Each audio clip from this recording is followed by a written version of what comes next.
Civics 101 is supported in part by the Corporation for Public Broadcasting.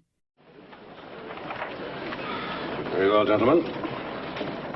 We are about to brave the storm in a skiff made of paper. And how it shall end, God only knows. I don't know how it shall end. But this was our beginning. July 4th, 1776. This was the moment that we became we. About a month earlier, Richard Henry Lee of Virginia read the following resolution before the Continental Congress.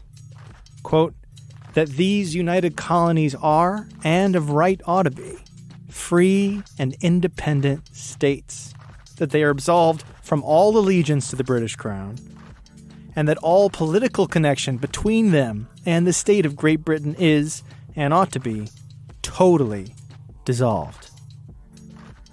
A committee of 5 was appointed to draft a statement for the world to declare the reason for such an action. Lee's resolution was debated and adopted by 12 of the 13 colonies on July 2nd, 1776. New York abstained. And on the 4th, the Declaration was adopted. It was sent to a young Irish immigrant, John Dunlop, official printer of the Congress, to be turned into about 200 broadsides to be sent around the colonies. 26 of these, called the Dunlop broadsides, are known to exist today. These weren't printed to sit in glass cases or hang on the walls of state. These were printed to be read out loud. To assemblies, to committees, on town hall steps, to the commanders and troops who had already been at war for over a year.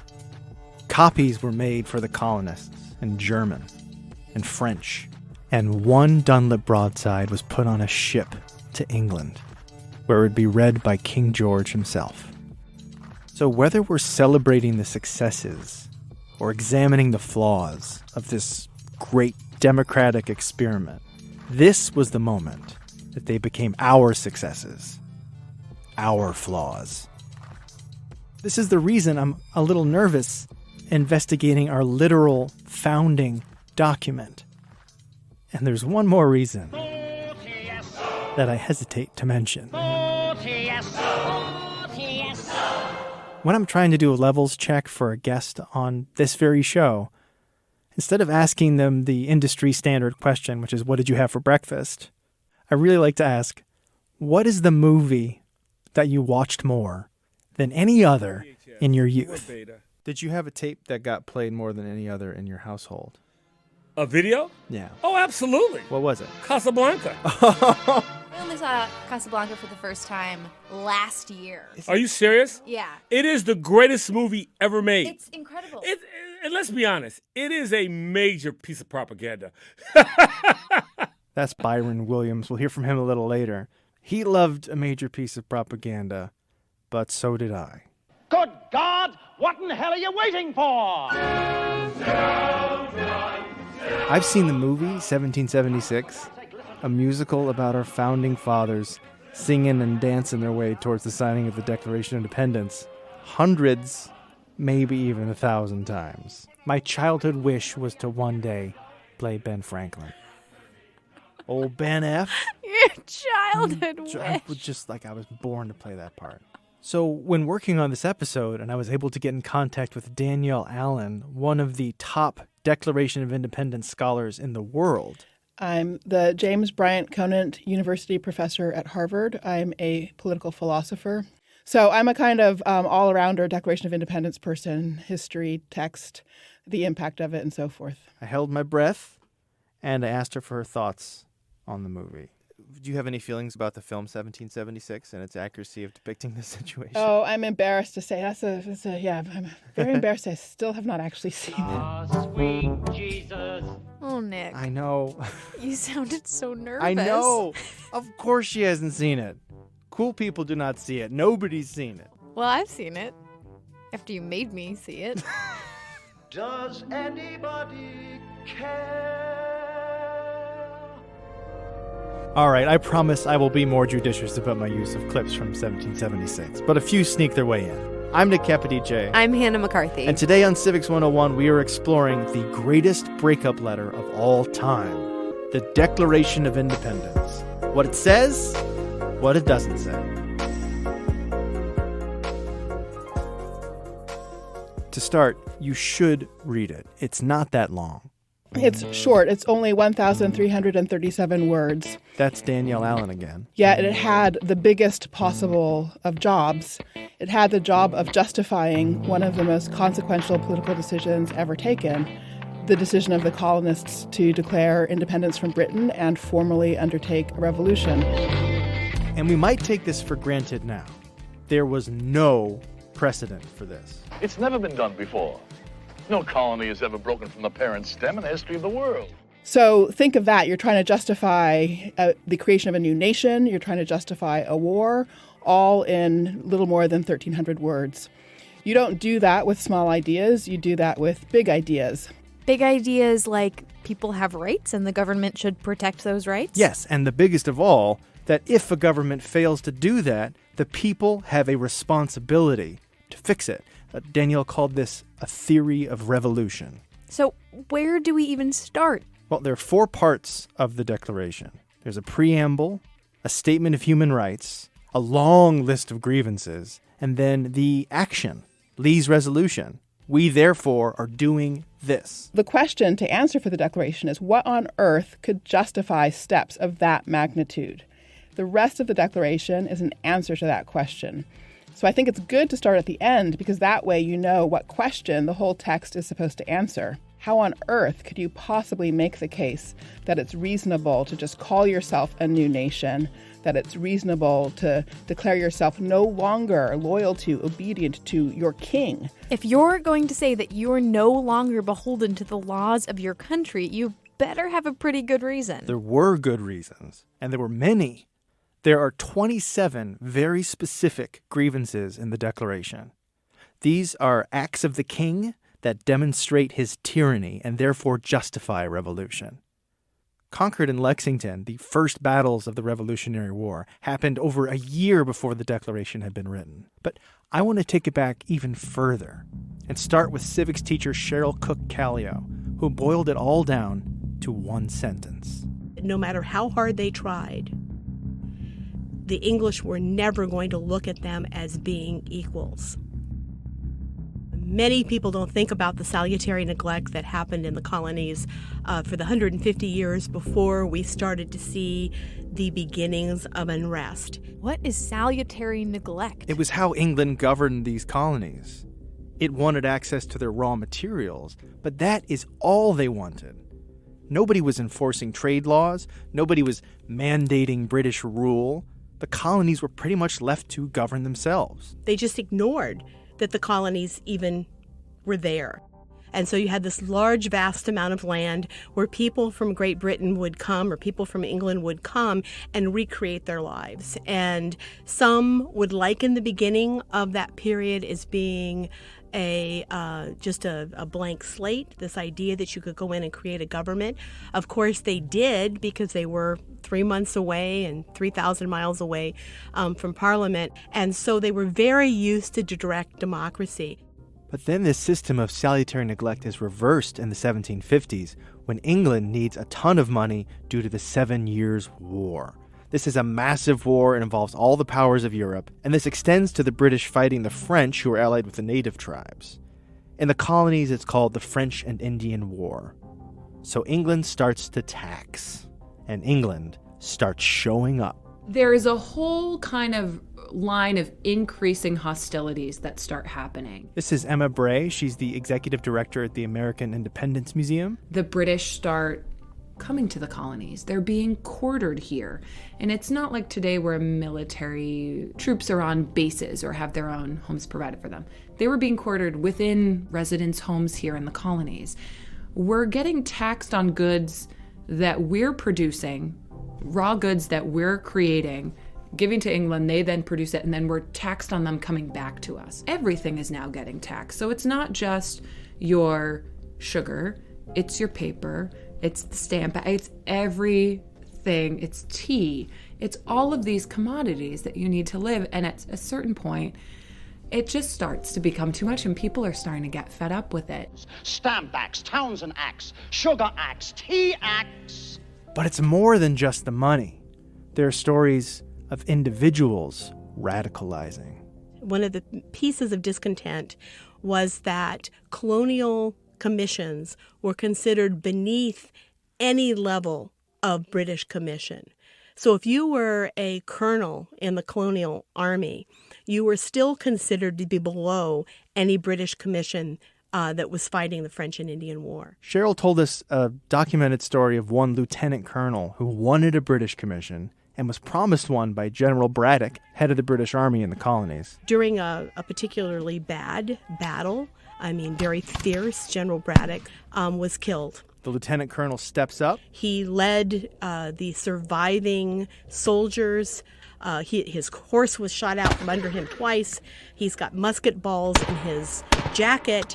He has really become the epitome of what you think a good British Army officer would look like. And he saved the day for those people that were trying to get away, because many, many, many British soldiers were killed during this battle. He thought this must be sufficient evidence to get that coveted British commission.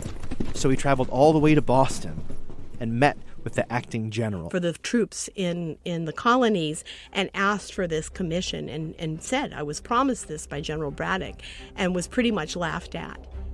Maybe by now you figured out who this lieutenant colonel was. For me, that really was one of the seeds that caused George Washington to become radicalized. If you ask me what turned people in New England from mere rebels and protesters into wanting independence, I'd say Lexington and Concord. This is Woody Holton, history professor at USC.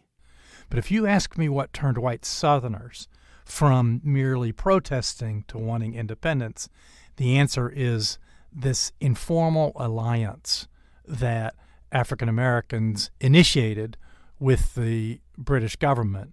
You know that in South Carolina, where I live now, the majority of the people were enslaved. In Virginia, where Jefferson and Washington were, 40% of the people were enslaved.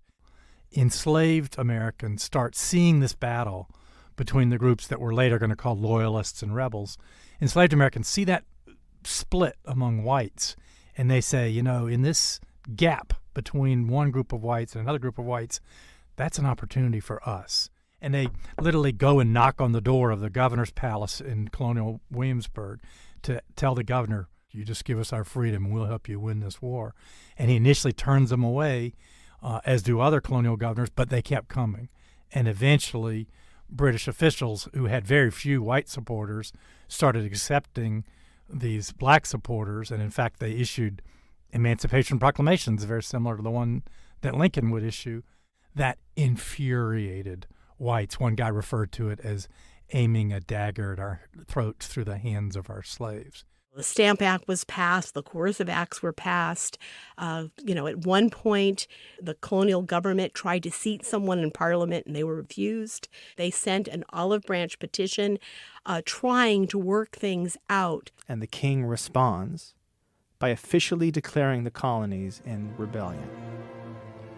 For those who persist in their treason, the punishment shall be death by hanging. You introduced this as a breakup letter, Nick, but it sounds like a messy, bloody, drawn-out divorce. Yeah, you don't respect me. I've tried hard to make this work. We created a Continental Congress expressly to work with you, and you have done nothing. Enough.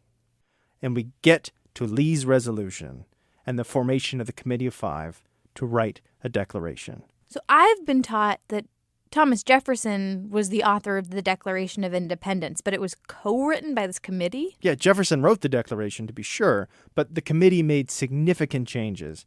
And you can even see copies of his first drafts with their edits. On the Committee of Five were some big names you've probably heard before: Ben Franklin, John Adams, Thomas Jefferson himself, but also Robert Livingston from New York and Roger Sherman from Connecticut. Their final draft was presented to Congress on June 28th, where over 80 edits were made. But then there were two final changes made to the Declaration after Lee's resolution had been adopted. They were made on July 3rd. The first was a removal of reference to the British people, as they wanted to place the blame solely at the feet of the king. But the second was a removal of a grievance that becomes a central plot point in 1776. He has waged cruel war against human nature itself in the persons of a distant people who never offended him, captivating and carrying them into slavery in another hemisphere, determined to keep open a market where men... It was a stinging critique on the slave trade. I'm Byron Williams. I'm an author, national columnist, adjunct professor at Wake Forest University, and the host of the NPR-affiliated The Public Morality. The Declaration almost had a section that denounced the practice of slavery, but it was removed. The argument for that has been that the primary reason for coming together was independence. They did not want to get bogged down in secondary issues, slavery being one of them. And more to the point, it wasn't a time to discuss the efficacy of human bondage, if you will. Now, you might think that this was a fight between the North and the South, but it was actually a coalition of Southern slave owners and Northern merchants who profited from the slave trade. This is a huge moment in the movie when South Carolina Representative Edward Rutledge just takes the North to task. Our northern brethren, feeling a bit tender toward our slaves. They don't keep slaves. Oh, no. But they're willing to be considerable carriers of slaves to others.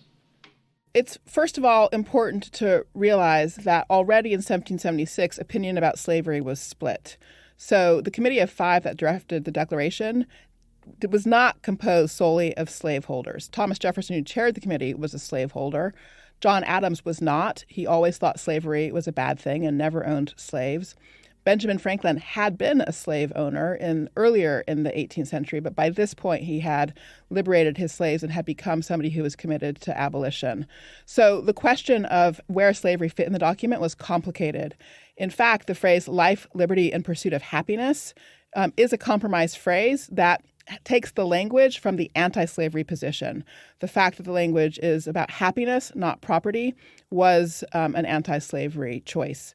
Life, liberty, and property, that's John Locke, right? Mm-hmm. That was his idea, these things that government is supposed to protect. This is what you have a right to. So how is striking property and making it happiness an anti-slavery pursuit? All right, so that word, property, and the desire to protect it had become code for defending the institution of slavery. So when you look closely at the text of the Declaration, you can see both the anti-slavery voices in the phrase, the pursuit of happiness, and you see the pro-slavery voices in that erasure of the text condemning King George for the slave trade. But even with the clause about slavery removed, that line, that all men are created equal, became a rallying cry for abolitionists after independence was declared. So in January of 1777, Prince Hall, a free African-American in Boston, quotes from the language of the Declaration and submitting a petition to the Massachusetts General Assembly seeking the abolition of slavery. And the language factors in for other abolitionists as well. And by 1780, slavery's been abolished in Massachusetts, Pennsylvania, and Vermont. So we fail to recognize, actually, that the Declaration of Independence was also the moment that the project of abolitionism crystallized in the U.S. So the document is not just about what slave owners wrote and thought. It is also about what those who were opposed to slavery wrote and thought. And we see it through the abolitionist movement, through Frederick Douglass and others, and Angelina Grimke, and people always pushing for this notion of freedom. And so to be a country that is formed on this idea, and part of that idea is freedom, to hold some in bondage is incongruent. That is something that Americans have wrestled with from Frederick Douglass to my 8th grade social studies class. How on earth can a document say all men are created equal but not include women, African Americans, the native nations, everyone else in the country? Well, Hannah, one potential and disputed reason for this could be that maybe they didn't even really mean it. Woody Holton even called it a throwaway line. The yada yada phrase, all men are created equal, is the yada yada phrase. And of course, I don't think it's that now. That's how we can change the meaning of a document. The fundamental right that the Declaration of Independence asserts, it's mostly just a list of complaints. No one ever reads the complaints except NPR once a year. But the fundamental right that they were contending for was the right of secession. All of the stuff about all men are created equal, they're saying that's a build-up to saying, well, okay, everybody's equal, and we got certain rights, and one of those rights is to create governments, but then also to get rid of governments if we don't like them, and we don't like the government of George III in Parliament, so we're gone. But before the year 1776 was out, Lemuel Haynes, who was an African-American soldier in the Continental Army, wrote an essay, unpublished at the time, called Liberty Further Extended, where he said, hold on a second, that phrase that you kind of rushed through, Mr. Jefferson, all men are created equal, let's stop and talk about that a little bit. Others did that as well, culminating in Lincoln at Gettysburg, saying this country was not formed by the Constitution, it was formed by the Declaration. And so what all of those Americans, beginning with Lemuel Haynes in 1776, did was transform an ordinance of secession into a universal Declaration of Human Rights. This relationship between the Declaration and slavery is frequently addressed, but Danielle brought up a grievance that's very rarely talked about. It was glossed over when I was in school. It's not in 1776. And this is really, for me, the worst moment in the Declaration, the one piece of the Declaration that still, I think, really hurts. And this is where they say that they complain that the king has excited domestic insurrection amongst us and has endeavored to bring on the inhabitants of our frontiers the merciless Indian savages, whose known rule of warfare is an undistinguished destruction of all ages, sexes, and conditions. And that the treatment of Native Americans by the colonists really was reprehensible, and we still haven't fully acknowledged that fact. Whereas, in fact, you can see anti-slavery voices in the Declaration. You can't say the same thing about the treatment of Native Americans. You can't see a moment of sort of positivity in the Declaration on that front. And for me, there's a deep lesson there because it means that as we think about the values of the Declaration in the 21st century, we have the job of folding into those values a true principle of inclusion, a true principle that embraces all the peoples of this continent in a vision of how to achieve safety and happiness for all of us. Thomas Jefferson said he wanted to write an expression of the American mind. He achieved that, in my view, in a single sentence. We hold these truths to be self-evident, that all men are created equal, endowed by the Creator with certain inalienable rights, and among them life, liberty, and the pursuit of happiness. So right there in that single sentence, he enjoins liberty and equality as part of the American narrative. That is, so right there, not based on religion, not based on homogenization, liberty, this idea that we would be a country based on liberty and equality, that in and of itself is profoundly radical, has not been achieved before or since, that a country would be formed on an idea. And quite frankly, I think it's a radical idea, and the proof of how radical that idea is, we're still struggling with it in the 21st century. Each day we can pick up a newspaper or go to our blog of choice and see where liberty and equality at some point are in tension. And that is the genesis of the Declaration. So Byron Williams calls it a radical document. Woody Holton has referenced it as an ordinance of secession. Jefferson called it an expression of the American mind. And Danielle Allen says it's a masterclass in political philosophy and a universal declaration of human rights. Sounds like everybody is potentially correct here, right? Yeah. I watched this 6-hour video of a panel talk at the National Archives, and Danielle Allen was on the panel and Woody Holton was on it. And the two of them got into a disagreement about the Declaration. And Woody said to me, well, you know, the thing is, we were both right. This is a document that was built on tension and compromise. And it meant something different to each man who signed it, to each person who heard it, to all who read it. So, we got ourselves a new country. Only question is, how are we going to run it? That's next time on Civics 101. Today's episode was produced by me, Nick Capodice, with Hannah McCarthy. Our staff includes Jackie Helbert, Daniela Vidal-Ali, and Ben Henry. Erica Janik is our executive producer. Maureen McMurray is in charge of supplying both saltpeter and pins. Special thanks to Loyalist scholar Maya Jasanoff, the Declaration Resources Project at Harvard, and the American Independence Museum in Exeter, New Hampshire. Super special thanks to Jessie Kratz, historian at the National Archives. She offered to tour us around both the archives and the Library of Congress and show us these documents in person. We could not go because the government shut down. Music for this episode is by Blue Dot Sessions, Scott Gratton, Kevin MacLeod, Kai Engel, Micaiah Beats, and Electro Swing. And from 1776, the greatest movie musical ever made. Ah, sweet Jesus. Civics 101 is a production of NHPR, New Hampshire Public Radio.